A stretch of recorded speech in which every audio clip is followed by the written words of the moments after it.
What up, Screen Fiends? I'm GB, and you're tuned in to Headz TV, where we like to discuss all the wonderful things appearing on your movie and your TV screens.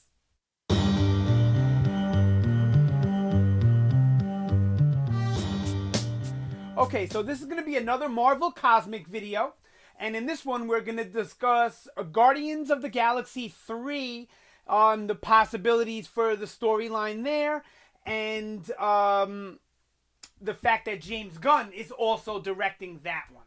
Alright, so I'm not really going to talk about Guardians of the Galaxy 2 too much in here. I'll have a review up for it probably tomorrow. This one, I'm just going to focus on Guardians of the Galaxy 3 for the most part. Okay? Alright, here goes. Now, so Guardians of the Galaxy 1 was all about the team. We learned a little bit about everybody from the team. A little bit. Groot, minus Groot, we didn't really learn too much about Groot. Okay? But we learned a little bit about everybody else.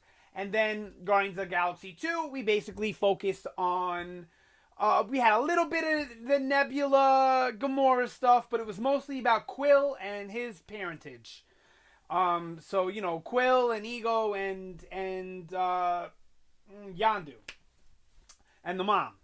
And then in Guardians 3, I think we're going to get Drax, if he's still alive, because I have a sneaking suspicion he may die during the Infinity event.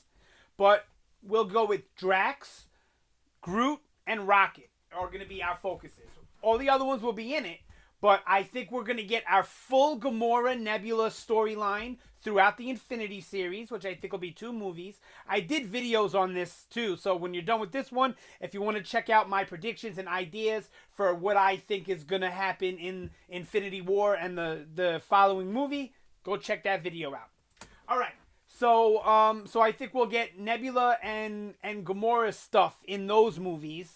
Not much, but because we don't need much more. We kind of got it now from Guardians 2. We kind of understand what happened between them and everything. We just don't really see the both of them interact with Thanos too much. And I think that's what we'll get from the Infinity series. Alright? So, by the end of the Infinity series, we'll have closure on Quill as a character, you know what I mean? As far as his background, his backstory, and all that. Who he is.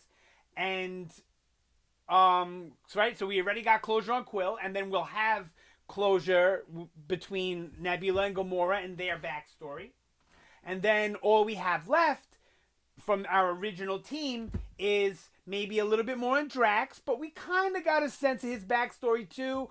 But I think there could be more to be told about Drax's backstory. So if he's still alive by Guardians 3, then I think we will learn more about Drax. But I think the main focus is going to be Rocket and Groot. Now, why do I think this? Not only as a storytelling device here, because you're telling everyone in the group's story throughout the course of a trilogy. It's only right we get their full backstory. They're the most mysterious characters that we have right now, that we've learned the least about, is Rocket and Groot. So as far as storytelling goes, I think that's where they'll go, even if James Gunn didn't direct it.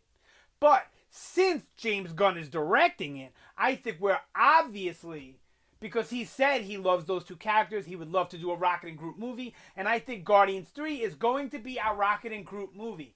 It's not just going to be focused on them, of course. There'll be something else, and I don't think their story is going to be connected to the big bad. But maybe it will be in a way, right? Because here's what I think we're going to deal with in Guardians of the Galaxy 3. And yes, there's some spoilers for Guardians 2, so if you haven't seen it, I wouldn't watch this video yet. I haven't really spoiled anything yet from Guardians 2, so now's your chance to click away. Alright. That being said, at the end of Guardians 2, we have the Adam Warlock reveal, and then the whole movie we've been dealing with the Sovereign, who's Adam Warlock's race and creator. So I think Guardians 3 is going to be the Magus. Magnus or Magus? I think it's Magus. M-A-G-U-S, right? Maybe it's Magnus. We'll call him Magnus because that just sounds better. So we'll have the Magnus Adam Warlock storyline where she's going to bring this creature to life, and it's going to be dark and destructive because I guess she's gonna be pumping hate into it or something. I don't know. She seemed pretty mad. Aisha seemed pretty mad at the end. So that's what I think it's gonna go out of control, and then the Guardians are gonna have to stop him, and then it's gonna bring Adam Warlock into the fray. Because that they're gonna change the Magus storyline. I believe Magus comes from the future in the storyline, and Adam Warlock actually fights him. I think that's the storyline. It could be wrong. Correct me in the comments. I'm sure you will. But I think what they're going to do is have him be this evil entity that somehow the Guardians are going to flip back to a good guy, so to speak, right? Yeah, so that's where I think they're going to go with Guardians 3. I think it's going to be big as far as the scope goes. Just like how Guardians 2 was. They were dealing with a bad guy that was going to destroy, worlds. And he was a narcissist, just like Quill. I love that. I'll get into that in the review. But, so we're dealing with a galaxy-threatening event. Just like in 1, with Ronan having that stone, he wasn't going to give it to Thanos. Once he destroyed Xander and got a taste for that power, he was going to keep going. So if they didn't stop him, that was a galaxy-destroying thing too. Sorry, I'm all itchy for some reason.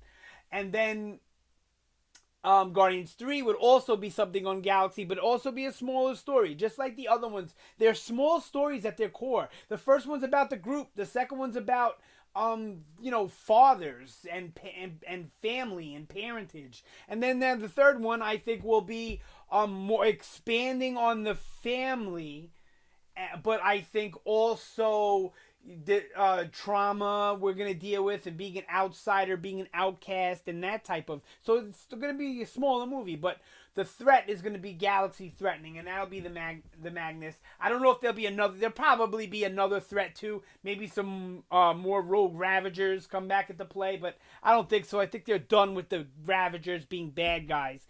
So I think, who knows? There's tons of other cosmic beings and groups and whatnot they can bring in. I'd love to see the Kree come back into it. I'd love to see the Skrulls come back. Come into it, period. I love to see the Shatari again. So, but I do think I made videos about this too. The plans I think they have for Phase 4, and I think it's a lot of cosmic galaxy stuff.